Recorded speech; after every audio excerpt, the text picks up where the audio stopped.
This is The Express with Gary Allen, your 360-degree view of the world. Now, here's your host, Gary Allen.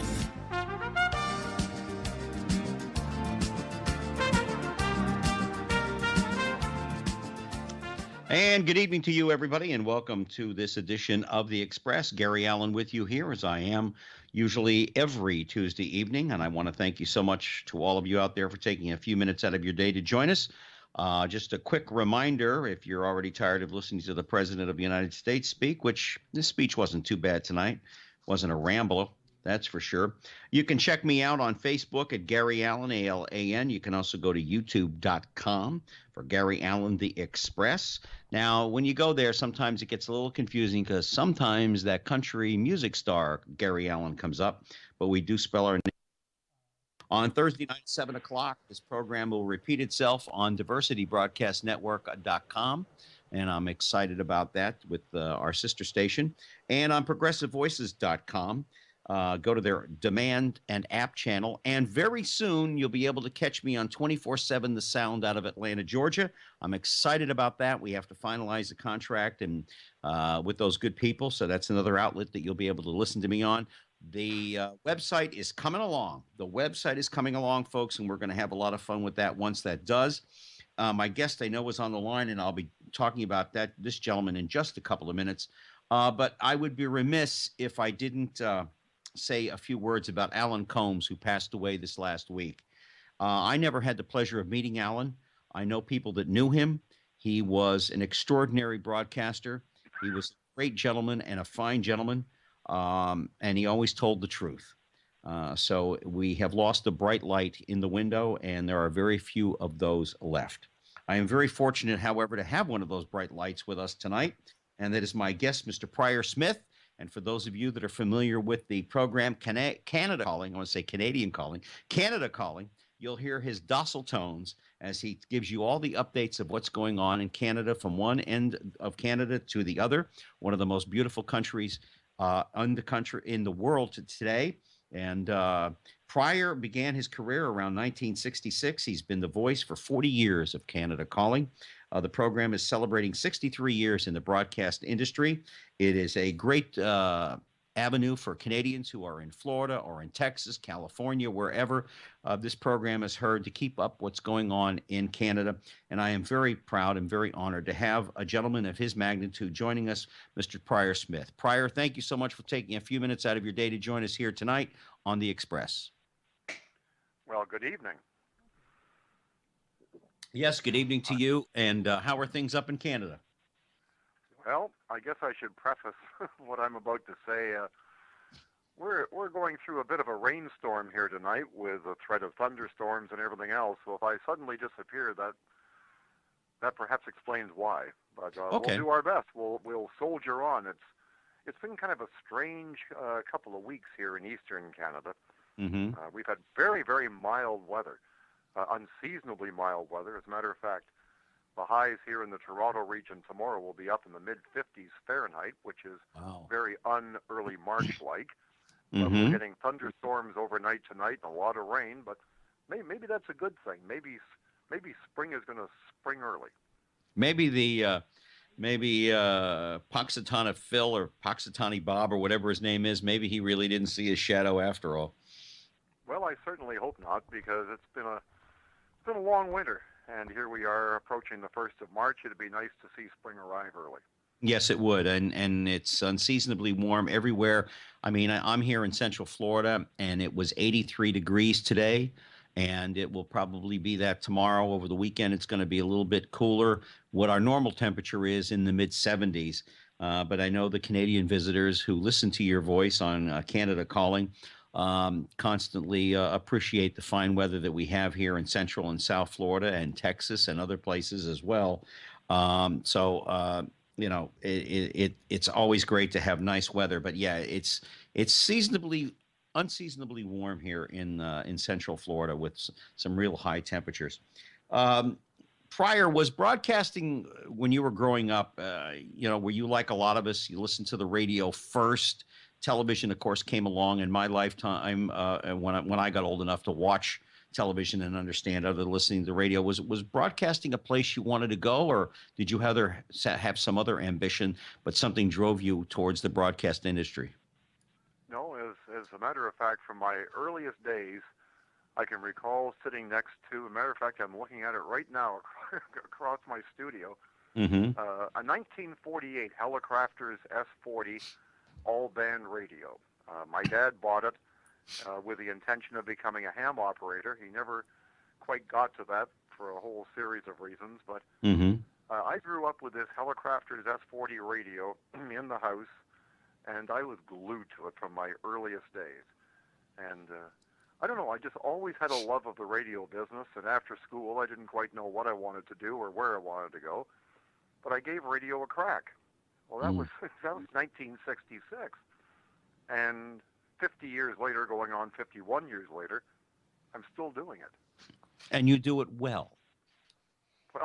Well, I try. Lord knows I've tried over the years, but that's how it all began, with that Helicrafters S40 radio, Mm-hmm. listening to serials like Wild Bill Hickok and Oh, Gene Autry and Terry and the Pirates and all those different shows, Sky King. I guess I'm kind of dating myself, aren't I? no, I listen. I love those shows too. I used to hear them. Where I grew up in Wilkes-Barre, Pennsylvania, I used to listen to baseball, the Phillies, who was my favorite team. But I used to listen to radio serials because they were still going on in the '60s. Well, I'll tell you, then I got hooked on baseball, listening to baseball on the radio, and I'm still a baseball fanatic to this day. Mm-hmm. And right to this day, I would rather listen to a baseball game than watch a baseball game. Yes. And back in those early days, of course, you listened to what they call recreated baseball games, where the announcer would sit in a studio and the details of a game would come across a wire. Mm-hmm. And with a few sound effects in the background, they would, quote, recreate the ball game, and I can still remember that like it was yesterday. Who did you listen to? The Detroit Tigers, the Yankees, or? No, I used to listen to the Toronto Maple Leafs of the old International League. And two fellows named Joe Crysdale and Hal Kelly were the voices of the Toronto Maple Leafs of the International League, and they would sit in the studio of a radio station called CKEY, Mm-hmm. and they would recreate the Maple Leaf ball games from wherever they were playing. And, of course, they did them live from Maple Leaf Stadium in Toronto. That's what I grew up with. Man, and boy, that was really an art form to be able to recreate it, sitting in a studio and just getting fed whatever's coming over the wires. I mean, that's really a broadcaster as compared to what some of these young pups today that do play-by-play broadcasting. Well, I'll tell you what was even more amazing was when the wire would go down, and you got to sit there and you got to recreate what you haven't got, Mm-hmm. and you had to ad lib until all of a sudden the wire service was restored. I can remember that as quickly as if it was yesterday. Yeah. It happened, but they did it. Yeah, that was the broadcasting at its infancy. We're talking to Prior Smith, the host, and can I say owner of Canada Calling? Yes, sir, that is correct. And you are in your 40th year. The program itself has been on radio for over 63 years, and it is a voice for all Canadian residents. But I got to tell you something, Prior. I hear your show every day. Of course, you broadcast on 1510 WMEL down here in Central Florida, and I hear it over the weekends as well. And matter of fact, John Harper and I were talking about you today, telling him that you were going to be on the program tonight, and I hope John's listening in. But we were talking about how what a wonderful broadcaster you are, what a beautiful sound you have to your voice. Before I go too far, when you began doing Canada Calling, did you have to change yourself, your style of broadcasting to fit the format, or did you create your own style and format? Well, really what I should do is give you a very brief Reader's Digest version of what Canada Calling is all about. Okay. Canada Calling got its start back in 1948 when a bunch of guys from the Toronto area were sitting on a beach in Fort Lauderdale, and they were moaning amongst themselves on the beach that they couldn't get the results of last night's Stanley Cup hockey game. And so one of the guys who was sitting on the beach was a tire dealer from downtown Toronto, and he turned to his pal, a guy by the name of Dave Price, who was a well-known Canadian radio broadcaster based in Toronto with the CBC. And he said, Dave, the place is full of Canadians down here. Why don't you put a radio show on? The light went on. And so Dave went back home, and with his wife, Kate, they put things together over the next couple of years. It took them a while to do it. But on January the 4th of 1954, he launched a radio program that he called Canada Calling, and it consisted of his network consisted of all of 2 radio stations, one in the Miami area and one in the Tampa area, and away he went. Well, he did Canada Calling extremely successfully for about 23 years. But he ran into ill health in the mid-'70s. He was in his early 70s at that time. And the network started to flounder. And to make a long story short, for years I had been working at CFRB in Toronto, which was far and away the biggest radio station in Canada and one of the most listened to radio stations, private radio stations in the world.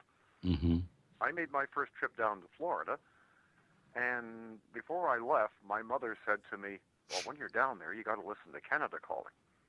I said, what's Canada Calling? And she went on to explain it's this little radio show of news from home for all the vacationing Canadians who are down south. Okay. So I get down to Florida, and to make a long story short, I couldn't find it. But it took me a couple of days, and a couple of days later I found it, and I tuned it in. And really the radio business at the time had passed Canada Calling by. The network was obviously floundering. So I just got the idea of putting together my own network to compete against the existing one, which I did a year later. And in 1977, I launched my version of the Canadian News with Prior Smith. And I started out with 4 radio stations, and away I went. Within a year and a half, the original network had died. And so all of a sudden, I was alone. And my version of the network just continued to grow and grow and grow all over the state of Florida. We expanded to the Bahamas, to Arizona, to South Texas, and to California. And here we are today, still doing it, 63 years later. And this is my 40th year. As you've mentioned, we're somehow still standing after 40 years. Yes, and as I said earlier, you do a wonderful job. I remember hearing you when I lived in Miami. Prior, helping you syndicate this program throughout all the radio stations that you broadcast to, is your background as a producer and who has created a number of syndicated shows throughout Canada. Grapeline was one of them, dealing with the sport of hockey. Did that help you get your syndication program going faster, Canada Calling, than if you had not had the experience? No, as a matter of fact, when I started out, I didn't know anything about anything when it came to networking and syndication. To be perfectly honest, I stumbled into it. And the program must have been pretty good because one by one, radio stations would hear about it and pick it up. And it all kind of happened by osmosis, if you want to know the truth. And all of a sudden, I found myself in the middle of a syndication and network radio business that I had no idea what I was in. But we just kind of stumbled through it, and it just kept getting bigger and bigger. And a few years later, I launched a radio program in Canada. You mentioned it, called The Grapeline. And The Grapeline is a short feature, a 4-minute feature every day that focuses on hockey. And the 2 stars of the show, I put former Boston Bruins coach Don Cherry into a studio with a fellow by the name of Brian Williams, who for years and years was a prominent Canadian sportscaster and host of the Olympics year after year after year. And the 3 of us clicked somehow or other. I have now produced every segment of that show. We're on the air every day of every winter, all across Canada with the little Grapeline radio show. And we've worked basically on a handshake for 33 years. Wow, that's rare. I work for John Harper, as you well know, and John and I have been friends for 40 plus years. We went to school together, and he was my first program director in the business, and that's how we worked. He said, I need you over here. We shook hands on it, and I've been here ever since. You began your career as a reporter, newscaster, and you did that very well from about 1966 on. What was it like as a general assignment reporter, and what was that fledgling years like for you? And as the technology has branched out, what sort of skills have you had to pick up along the way to keep moving forward, not only with what you're currently doing, but back then as a general assignment reporter, as compared to what young people get today when they come out of college? Well, you hit the nail right on the head when you term young people coming out of college. Back then, young people didn't come out of college and go into the broadcasting business. Yeah. What you did back in those early days was you got yourself a basic education, and then you went and you worked basically for nothing for any way, shape, or form that you could get into the business. That's what you did. And so, for example, I finished at the University of Guelph in 1966, and I didn't quite know what I wanted to do, but I thought, well, I'll take a crack at this broadcasting thing, and we'll see what happens. If it doesn't work, it doesn't work, and we'll move on to something else. Mm-hmm. So I applied to a bunch of radio stations, and of course they immediately turned me down. And after I was turned down for about my fourth or fifth time, I was driving back to Toronto and just about ready to pack the whole idea in.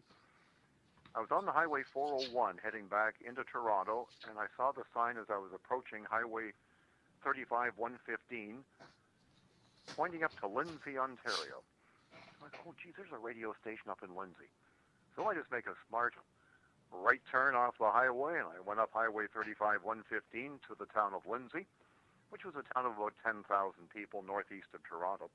Mm-hmm. And I walked into the radio station, and there was a station manager sitting in his office. So the receptionist asked what I was doing there, and I said, well, I'm looking for a job. And so the station manager saw me in the lobby and says, come on in here, son. So I walk into his office and I sit down. So you want to get in the radio business, do you, son? And I said, yes, sir. And he said, well, what do you want to do? I said, I'd like to do the news. That's what I'm interested in doing. Everybody else, of course, was wanting to play rock and roll records, but I wanted to do the news. Mm-hmm. He said, well, can you type? And I said, nope. He said, have you ever been on the radio before? And I said, nope. And he said, well, son, you're no damn use to me. So I kind of sat there, and he said, well, I'll tell you, son, I like your spunk. If you want to work 5 weeks for nothing to show me you're keen, learn how to type in 5 weeks, I'll give you a job. Well, I worked my tail off morning, noon, and night, taught myself how to type. 5 weeks later, he gave me a job, and here we are today.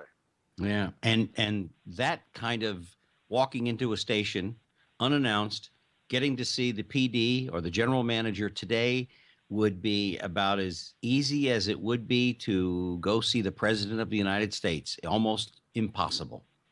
Well, exactly. Back then, every small town radio station had people on the air every hour of the day. There were real human beings in radio stations back then. Mm-hmm. And what you did was you started at the bottom and you did absolutely everything. So you asked, well, how did you start off as a general assignment reporter? Well, that's what you did. Mm-hmm. And you did everything. You swept the floors. You did everything that there was to do in order to keep a job. And I was making all of $70 a week. Worked my way all the way up to $75 a week. And I was moving on to the next station about, I think it was about 10 months later. And back in those days, what you did, it's the old WKRP thing of up and down the dial, right? Right. And so I took a $5 a week pay cut to go down to Leamington, Ontario, to a small town just south of Windsor, just south of Detroit, and worked there for about 6 months, moved on to Cornwall for another 8 months, Cornwall, Ontario, right on the Quebec border. Then got my big break into the so-called big time, as it were, and spent a year of my life at CJAD in Montreal, one of the finest radio stations in North America back in those days. Mm-hmm. And after 1 year, I walked into the station manager's office at CJAD, and I said to him that I really appreciated the opportunity of being at one of the finest radio stations in North America. But I said I felt like a fish out of water being in Montreal. I was a Toronto boy, and I felt I could do an awful lot more and offer an awful lot more to an employer in Toronto, my hometown, than I would in Montreal. Mm-hmm. So the station manager at the time, his name was Mac McCurdy. thanked me very much for my honesty. I said to him, I'm going to send out audition tapes, which is what you did back then to try and succeed in the business. Right. And he said, fine, he appreciated my honesty and thanks very much. So I went into work. The following day, I walk in for my shift at about 9:30 in the morning, and I'm walking down the hall into the newsroom at CJAD, and Mac's secretary pops out, and she says, oh, Mr. McCurdy would like to see you. I thought, oh, my God, I shouldn't have said anything. He's going to pull me out the door. Yeah.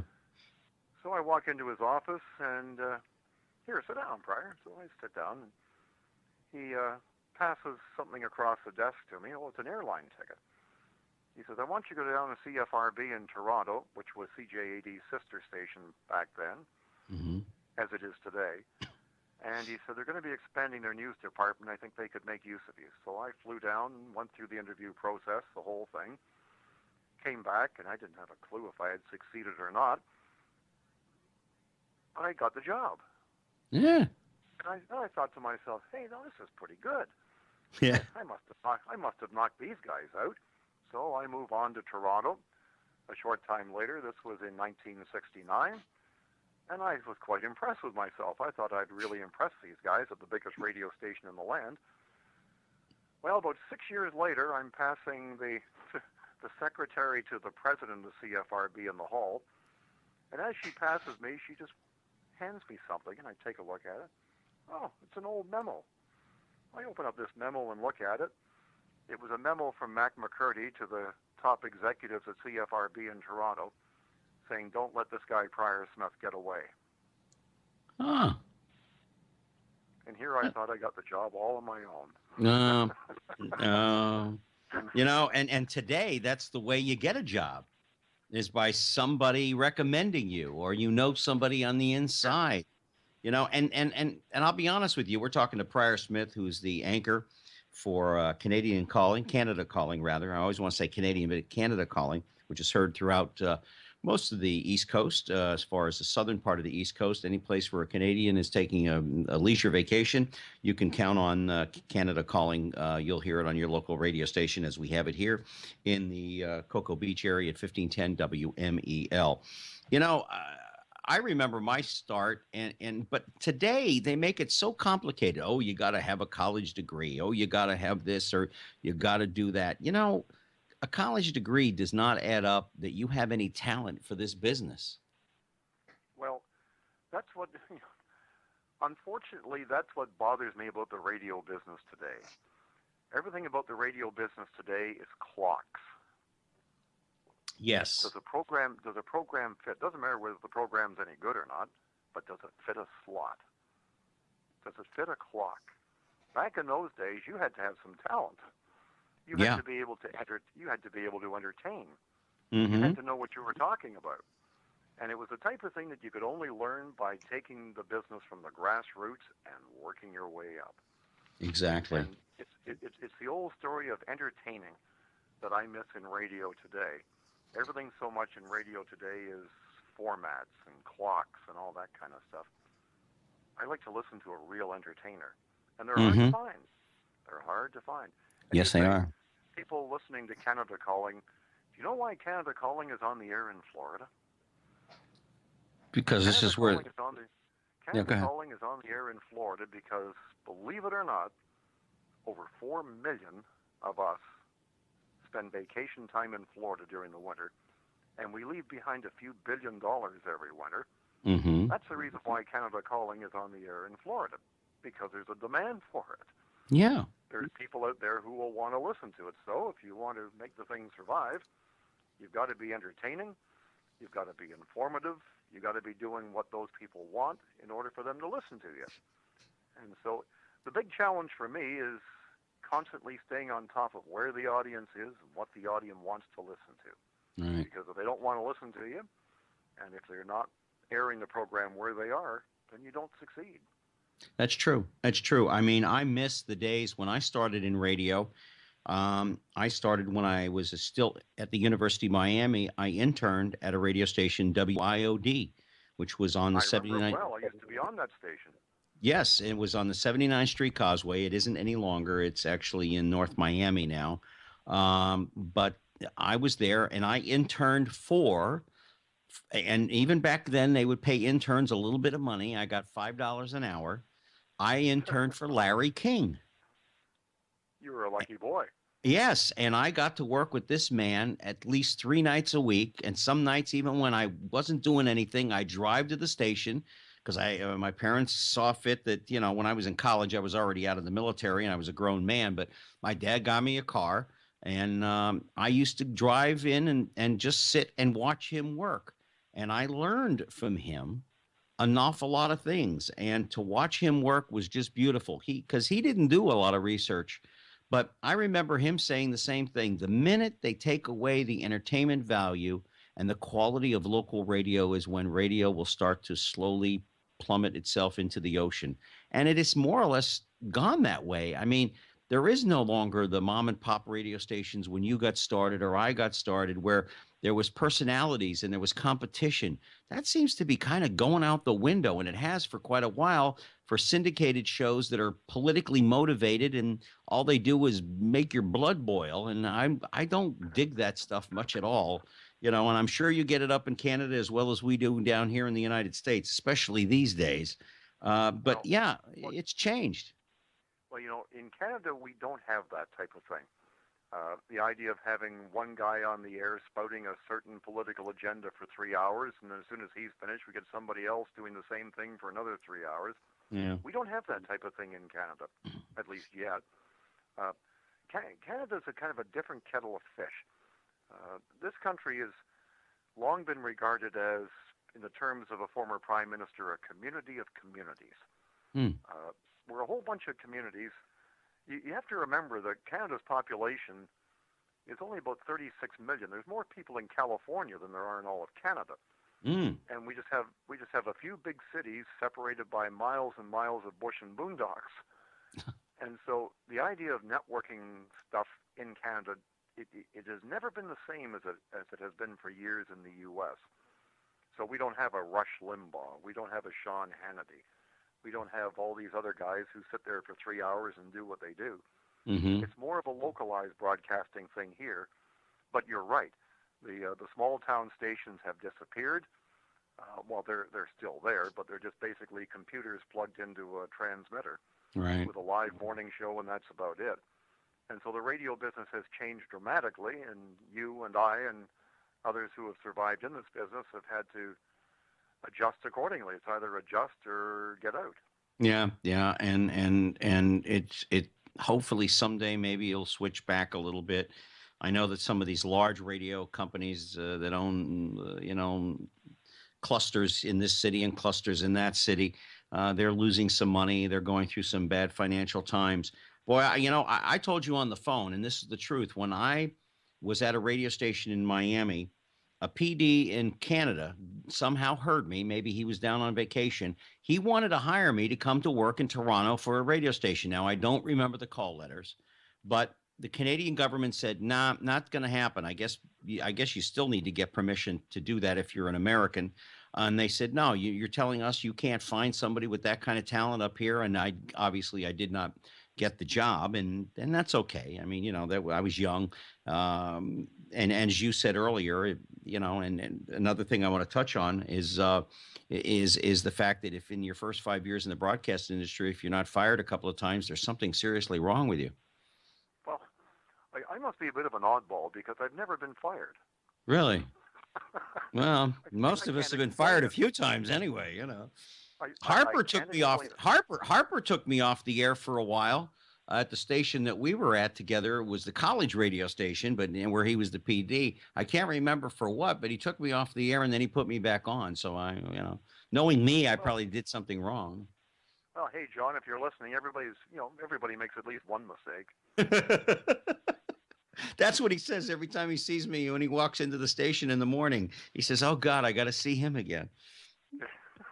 I got to see him again. I can't get rid of him. I can't get him out. I mean, like I said, John and I have been friends for 40 plus years, and I can't tell you, and John, because you've been connected with the WMEL for many, many years, what a wonderful owner he is and what a wonderful gentleman he is to work for. And I mean, he'll bend over backwards for you. Well, I brought up. I've got nothing but good things to say about the Harpers because running a radio station these days is not an easy business. No, And it is he's not. managed to survive at it for a long, long time, and I say kudos to John Harper.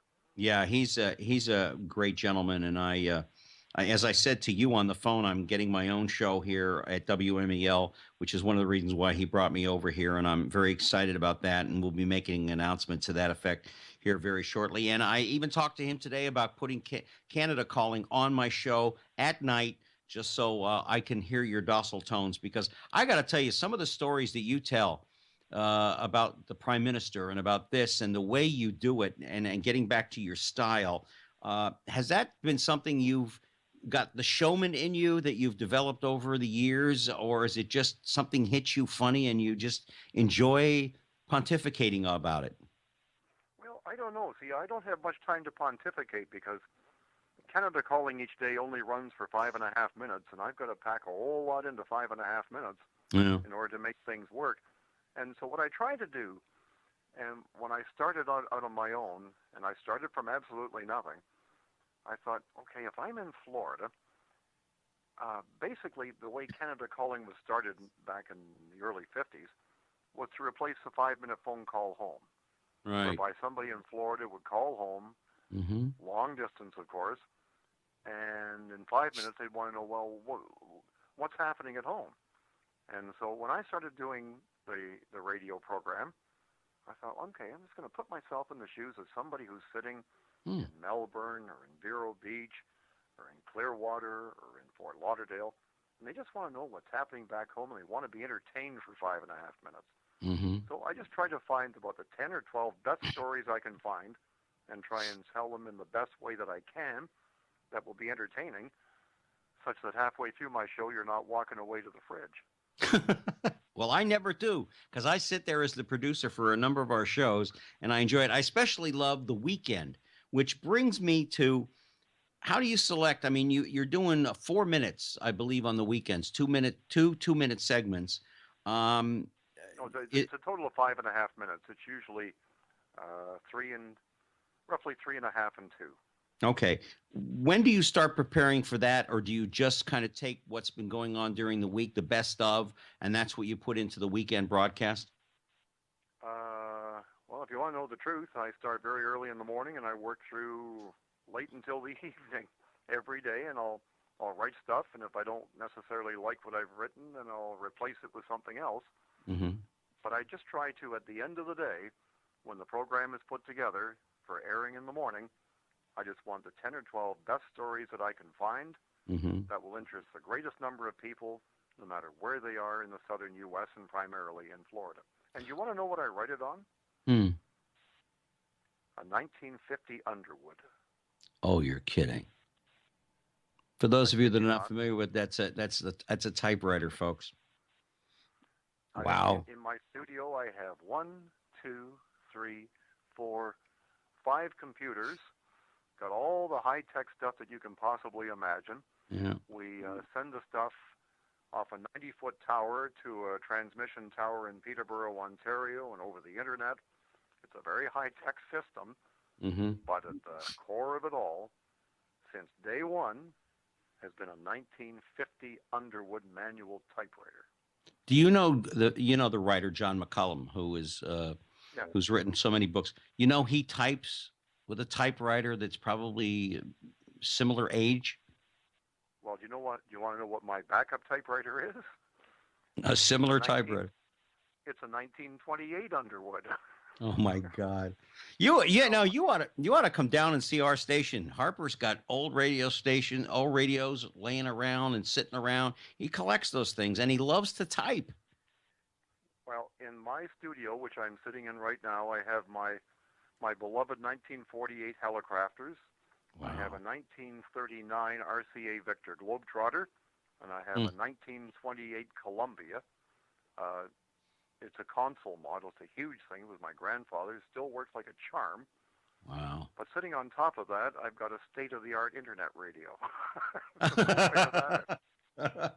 We're talking to Prior Smith, the host, anchor, producer, director, everybody you want to know who was connected with Canada Calling, and he's been at this for over 40 years, and he does a magnificent job.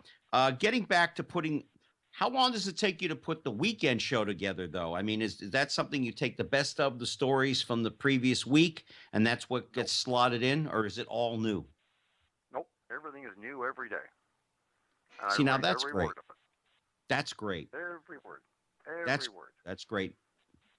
I remember a friend of mine, Keith Olbermann, who used to work for ESPN, and Yeah. he said that when he got started doing writing, when you first start out, you end up writing your own sports, and you continue to do so. And one night he was sitting there, and all he was doing was just reading the same copy over and over again. And he finally said, I'm tired of this. And because he watched the guy that was training him do the same thing, he said, and every broadcast, it was written brand new, same story, but written in a different way that the audience wouldn't get bored hearing the same old stuff over and over again. So to hear you say that, you are a true broadcaster in every sense of the word. Well, every word is written new. Every newscast is new. Everything about it is new every day of the week, because that's the only way I know how to do it. In order to be as entertaining as I can, and as informative as I can, and as up to date as I can, that's what you got to do. Yeah, I think so. I think you have to keep your audience entertained. When you were growing up, Pryor, were you an avid reader? An avid reader of newspapers, yes. An avid reader of books, no. But I used to devour. I still do. I read about 15 newspapers a day. Wow. I don't know. I guess I'm just hooked on it. I've never been a book reader, because I find that by the end of the day, my eyes are so tired that I can't read. So I save all the reading material that I do based on what I'm doing for a living. Yeah, I love. Yeah. But see, that's the way it was when I was very, very fortunate in my early career. I wound up at CJAD in Montreal, which was one of the finest radio stations in the world, and an even better one was CFRB in Toronto, and I spent 18 years of my life there. But I was surrounded by the finest talent in Canadian broadcasting, and if you couldn't learn from people around you like that, well, you were basically hopeless. Yeah. So here I was surrounded by the types of like Gordon Sinclair, who was renowned for saying, "You never ever let the facts get in the way of a good story." Are you sure he's not? His name now isn't Donald Trump? No, old Sink had a way of doing things, and he too wrote everything on a manual typewriter. Everything was new every day, right off the top of his head. Right. And he was in the business for well over 50 years, but he had this massive audience in Canada. And if you're working with a guy like that every day of the week, some of it's bound to rub off. Oh, I think so. That's what happened, I guess. Yeah. I think when you work with the best and you learn from the best, you learn the qualities that keep moving forward, keep you moving forward, and you try to achieve those goals every day. Whatever you think about Larry King, those of you out there that are listening in, we're talking to Pryor Smith, the host and anchor of Canada Calling, here on the Express. Gary Allen with you. When you learn from the best, you constantly want to do that. When I prepare for a show, I love the research. I could have you on 2 weeks from now, and I'm going to do new research and find new things to ask you about, because I'm always looking for that little gem in your history, or that little gem to ask you. And I write things down. I don't type them out. I write them on a blank piece of paper. But I'm always digging and digging and digging and trying to find more and find out how to get into what makes Pryor move, what makes Pryor think. And I learned that from Larry and others that I worked for too over the years when I interned. So yeah, when you work with the best, I think it rubs off on you. And a lot of kids today, they don't get that privilege anymore, do they? Well, back in the days of CFRB, when I was learning while I was earning, when I was surrounded by the most talented broadcasters in the land, and I worked there for about 18 years before I branched out on my own. And you either sink or swim when you go out on your own, but I had a pretty good grounding. Right. And back in those days, the program director of CFRB had the radio on 24 hours a day, 7 days a week. He never missed a thing. And if you screwed up in any way, shape, or form, the phone would ring. Mm. And it didn't matter whether it was 3 o'clock in the morning, 3 o'clock in the afternoon, 8 o'clock at night. You just knew that there was that human quality control thing out there. Right. The phone would ring if you messed up in any way, shape, or form. So you simply didn't do that. Yeah. You performed flawlessly every time you were on the air. And for 40 years, every time I press the button to send Canada Calling to stations all over Florida and elsewhere, the product that goes out is flawless. And that's the way it is. It's just a certain level of quality that I've tried to maintain over the years, but that was drummed into me very early on, and it's the type of thing you don't forget. And those were real radio people too prior. I mean, unlike today, they get into the business because they're looking for fame and fortune. Maybe a little fame, but I don't know about the fortune. I mean, if you're Sean Hannity or Limbaugh, maybe. But, I still take direction from John. To this day, he'll call me up if he's listening to this show tomorrow morning. He'll say something to me, or if he's not listening. But the industry doesn't have those professionals anymore like that. They're dying out. It's like the World War II veterans. They're slowly disappearing from the face of the earth. As I said at the beginning of the show, Alan Combs, who passed away, who was a great broadcaster. He really was. We're losing those bright lights. Well, another problem, and dare I say it, is consolidation. Yes. And when you consolidate, you also consolidate creativity. And many, many stations that I go into that I am on, you walk into the radio station, well, it's one radio station in a cluster of 5 or 6. Mm. One human being can't sit in an office with 5 or 6 radio stations going at the same time and maintain a certain level of quality control. Back in the day, when stations were individually owned, individually operated, and in a vast majority of the cases they were locally owned and locally operated, there was somebody sitting in an office listening every hour of every day because it was their product. Now you walk into a radio station, in many, many cases, you're into a cluster of radio stations, and there's one program director, quote unquote, who's in charge of 6 radio stations or 5 radio stations. How can you maintain a level of quality control when there's that much stuff going on? Mm-hmm. You can't humanly listen to all that kind of stuff. So 9 times out of 10, a program director doesn't even have a monitor in his studio to even be able to listen to what's on his own airwaves. Right. Therein lies the problem in the radio business, in my humble opinion. No, you're absolutely right. Back in the days of CFRB in Toronto and CJAD in Montreal that I worked at, the PD was in there, and if he wasn't listening in the office, he was listening at home. And if he wasn't listening, the station owner or general manager was listening. You never got away with anything. No. They were constantly on top of you, and there was a certain level of quality control that they would just insist on maintaining 24/7. Holland Cook, the radio station consultant, has often said that. He's put that in a number of his columns. And even Michael Harrison, who is the owner and publisher of Talkers Magazine, which is one of the many Bibles that we go by here in the business to find out what's going on in the industry, has often said that you have a PD that's in charge of 5 stations. There's no way in God's green earth that he's going to be able to keep up with all the on-air personalities, and he's not going to be able to catch it. And Holland made this, and I've also heard John say this too, John Harper. We're talking to Prior Smith from Canada Calling here on the Express. Every on-air talent should be every week giving his PD an air check, even if it's 5 to 10 minutes, just an air check, just so that PD can keep up with what's going on with his station. But they don't do that anymore because everything is homogenized. Everything is syndicated. Everything is half of your on-air people are coming from somewhere else in another part of the country, and they're simulcast over 7 or 8 stations in that cluster, or through 30 stations in the company. Well, a classic example is Nashville, Tennessee.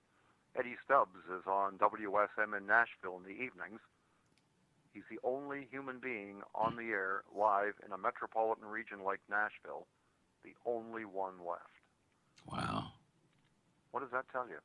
So you go up and down the dial in Nashville, Tennessee, and Lord knows how many radio stations there are in the market. There's only one with a live human being on the air between the hours of 7 and midnight. Man, and that used to be gold for a lot of personalities. Larry King, when I was interned for him, he was on at 12 at night till 6 in the morning. Well, Ralph Emery, WSM in Nashville, was on overnight. Yeah. That was the way radio broadcasting was. Things are totally different now. Yeah. People like you and me may not like necessarily the way things are these days, and you may pine for the good old days. But that's the way it is. We're dealt with today. That's the way it is. Let's talk about podcasting, Pryor. John and I often have this argument about podcasting. John is not totally sold on it 100%, although we do things on the internet. But, how do you feel about it? Do you think it's eventually is going to be the Grim Reaper for AM radio? I honestly don't know. I wish I had a crystal ball to be able to figure this kind of stuff out. Yeah. All I know is I virtually ignore social media because I don't see any money in it except for the people who own it. Mm-hmm. And there's only so many hours in a day that if I spread myself out between Twitter and Facebook and Instagram and Snapchat and God knows what else, then I'm letting my original product slide. Mm-hmm. And so for that reason, I just do what I do. I have an internet presence, obviously, because that's what you have to have. But instead of getting into all these social media things, which frankly only make money for the people who own the companies, right? I figure, why am I doing this? And so for that reason, I don't do it. Well, speaking, I don't know if that makes sense to anybody else or not. Maybe I'm really missing the boat in this whole thing.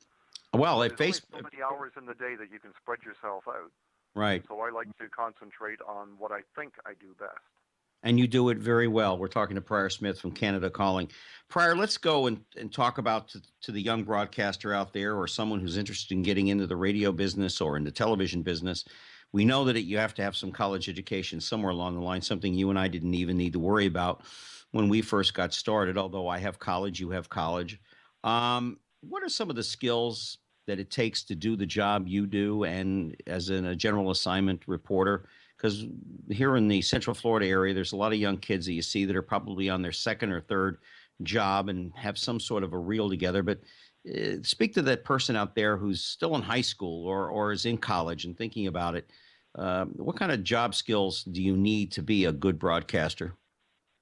Well, that's one thing that has kind of bothered me over recent years is the fact that we have, here in Canada, for example, we have a number of prominent community colleges that are cranking out student graduates in radio and broadcasting and that type of thing for jobs that don't exist. Yes. And that to me is sad because kids who are entering these various courses are thinking that there is some pot of gold out there somewhere, and maybe for, the odd one or two there is. Yeah. But for a vast majority, there isn't. It used to be, as I say, as I mentioned earlier, every radio station that you went to years and years ago, no matter how big or how small, had human beings on the air every hour of every day. Mm. Today, a vast majority of radio stations have nobody on the air every hour of every day. True. The radio station consists of a computer bringing in programming from Lord knows where, feeding it into a transmitter, and that's the radio station. Yeah. And so young people who are wanting to get into the broadcasting business, don't let me deter you. If you've got the spunk and if you want to give it a go, that's what I did, and it worked out. But if you want to give it a go, fine. But you've got to do it on the understanding that the business today isn't what it used to be. Mm. There are very, very few jobs that are available. So you have to have some exceptional talent to be able to pull it off in some form or another. Mm-hmm. You have to be prepared to hit the road, as it were, the old WKRP thing of up and down the dial. Yep. You've got to be willing to move from one town to another, from one opportunity to another to try and advance yourself. And I think that if you do that, you will discover very quickly whether you've got it or whether you haven't. And it will become very apparent to you very quickly if you've got an opportunity to go somewhere or if you don't. But you have to go into it with your eyes open.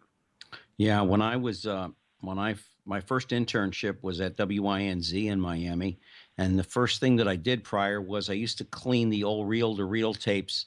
Back in the day, kids are going, "What?" People are saying, "Reel-to-reel, what is that?" I used to take a Oh, razor blade. I'd take a two-edged razor blade and clean. I used to cut my fingers and clean off all the old tape off the reel so they could use the reels again. That was my first thing that I did as part of my internship. But yeah, well, to I explain agree the with you. difference, to explain the difference today, not to interrupt, but to explain the difference today, I have done over 900 remotes in the state of Florida over 40 years. And for years and years and years, I would be hauling bags and bags of equipment, reel-to-reel tape machines, Mm. amplifiers, everything you could. Oh my goodness, it's a wonder I'm still standing. Today, when you Yeah, do a remote, you go out to wherever you're going with a cell phone, yeah, done that. and or a laptop computer, or a microphone plugged into a laptop computer. You go on the internet and you're sounding like $1 million instead of sounding scratchy and at the bottom of a well like we used to sound. Oh yeah. But that just briefly explains the difference. I can recall days of setting up remotes at every theme park you can imagine in Florida, and I would have bags of equipment and tape machines and the whole thing. Now I walk with one small bag with two notebook computers and a mic and a couple of other things, and I sound like $1 million with Hmm. a minimal amount of equipment. That's just one indication of how the broadcasting business has changed. Yeah, The internet technology has has. changed everything. Yeah, the internet, technology, how we approach things is entirely different. Did you have any mentors growing up when you first got into business that gave you some great advice? No, unfortunately, I didn't. I was just a fan of good radio. I would listen to it morning, noon, and night. Right to this day, I would rather listen to the radio than I would watch TV. Hmm. If I'm working in my workshop, I've got a workshop out the back. My hobby for the past 30 years has been restoring antique wooden boats, if you can believe it. Oh, wow. But I work away in my workshop, and I'm covered in sawdust, and I'm covered in dirt. I don't have a TV in there. I've got the radio. And I Yeah. listen hour on end whenever I have free time, which isn't that often. But I still would rather listen to a radio today. And I don't know, it's just the theater of the mind thing. And It's, I've you know what always just been a fan of good radio. I don't care what it is as long as it's good. it is to me, radio, when I was a kid growing up in Pennsylvania, it's like reading a book. When you see the movie or the TV show and a car drives down the road, well, it's a red car. You see the street, you see the road. You read about it in a book. In your mind, you can imagine what color is the car. It's the color you like. What's the street like? Yeah. And radio was always that fantasy that, oh God, I hear this person's voice. Where is it coming from? What do they look like? And I, like I said, I used to listen to Philadelphia Philly baseball games back in those days, and I'd sit in the kitchen with my uncle, and we just listened to baseball night after night after night. And we had television in the house. It was black and white. It wasn't color back then. But yeah, there is that fantasy that draws you in, and it's kind of gone now. I mean, because everything is visual. No, it's it's not kind of gone. It's gone. Yeah. Well, I like It's to be a really little gone. kind. I like to Yeah. be a No. little kind anyway. Yeah. No. I can still think back to those days when I would sit with my grandfather on a Sunday night listening to his 1928 Columbia, which I have over here in the corner, and we'd listen to Toronto Maple Leaf hockey games and Foster Hewitt on. That was when I was in seventh heaven. And right to Mm, this day, I just like listening to good radio. I don't care what the format is, as long as it's good. yes. What's your favorite when you listen? Do you listen to music as well? Yes, And it's my country, right? my favorite radio station is WSM in Nashville, and I audio stream that in here in my studio and listen to that quite often. I listen to stations all over the state of Florida, including WMEL, of course. Ah, Uh, oh yeah, yeah. No, that's how you stay in touch. Because if you don't stay in touch, all of a sudden you're out of touch. Yes. And so I listen in. I'll tune into WMEL. I'll tune into WSBB up in New Smyrna. I'll listen to WTAN over in Clearwater, WGUL in Tampa, and on and on and on. I listen all over the place. But if I just got time on my hands, I like listening to WSM in Nashville. And which is country music. Country music, AM 650, been on the air for 91 years, and it's live 24 hours a day with human beings standing in front of the microphone 24 hours a day. Well, that's great. Pryor, we got about 4 minutes left in the program. We're talking to Pryor Smith, the anchor, producer, director, owner of Canada Calling, a program that is celebrating its 63rd year on the air. And Pryor has been the anchor for over 40 years, and he's been kind enough to join us here on the Express. What is a lesson that you learned early that you carry with you today that you can impart with our audience? And also, where are you going with Canada Calling? What's the next hurdle you want to jump over? Well, I really don't know. All I want to do is just keep putting one foot in front of the other. And the only thing that I would tell anybody who's in the broadcasting business, whether they're just starting out or whatever, make every show the best as if it might be your last. Could be. Every show has got to be absolutely perfect, or as good as you can make it. And I do that with every show I produce, be it the Grapevine here in Canada, the little radio hockey show that's networked all across this country every day of every winter, be it Canada Calling, anything I do, the end product is what matters, because as the program director I worked for at CFRB in Toronto for many years used to say, the only thing that matters in the radio business is what comes out of the speaker. Yes, absolutely. And everything else, he said, will take care of itself. Do you, real quick, because we've got about 3 minutes left. Do you keep a book of people who write you letters on what a great program you have? And I would imagine you have very few negative responses from your listening audience. It's got to be about 95 to 98% positive. Do you keep those letters or postcards? No. As a matter of fact, the only time you ever hear anybody, or you get contact from anybody, is when there is something that they don't like. Nobody picks up the phone and calls and says, Pryor, what a fabulous job you did today. True. What people will do is nitpick about something that they didn't like. And so I have constant communication with my listeners. Obviously, if the program is ever messed up by a radio station, I find out about it within a nanosecond, because we've got people listening religiously all over Florida, and they have for decades. And especially with the internet, with CanadaCalling.com, the website, they can get in touch with me there. And boy, they sure do if they hear something they don't like. Well, I'll tell you what. I cannot recall anybody ever picking up the phone or sending an email saying, Pryor, what a fabulous job you did today. Well, I like that, folks. Then I'll have to pick up the phone and call in as one of my many voices and just have some fun with you. We've been talking to Pryor Smith, who is the producer, owner, anchor for 40 years of Canada Calling. And before we go any further along, what are your aspirations? I mean, you're just kind of taking a day at a time, but any other markets you want to blast yourself into? No, I just like to do a good job of what I'm doing right now. I'm up to here with Florida. Obviously, Florida is the reason for being, because there's, as I say, there's over 4 million of us. There's only 36 million of us in Canada, and 4 million spend part of the winter in Florida. But I'm also one in the Bahamas, Arizona, South Texas, and such. I just like to do a really good job of what I'm doing now. And you do a marvelous job. And Pryor, I want to thank you from the bottom of my heart for taking a few minutes out of your day to join us. You're going to come on my Monday show so the listeners here locally can get a view and talk and understand you and hear you a little bit better on. But thank you, sir, for taking time out of your day. I know it's a very busy and it's a long day. We didn't get into any politics, which I didn't think we would.